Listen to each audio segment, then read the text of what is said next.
Praise the lord. అందరూ బాగున్నారా? మీరందరూ బాగుండాలని మనస్ఫూర్తిగా కోరుకుంటున్నాను.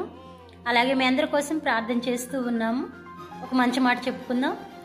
ఒక చెట్టు ఎంత గట్టిగా ఉన్నా, ఎంత బలంగా ఉన్నా, దాని కాలాన్ని బట్టి ఆకులు పువ్వులు వస్తా పోతూ ఉంటాయండి.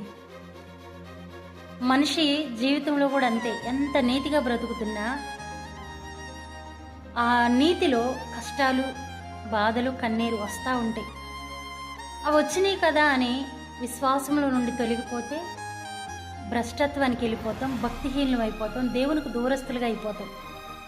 కానీ ఆ కష్టాల్లో మన విశ్వాసాన్ని పట్టుకొని దేవుని సన్నిధిలో గనక కూర్చోగలిగితే దేవుని సన్నిధిలో మనం గొప్ప విశ్వాస వీరులంగా మారుతాం.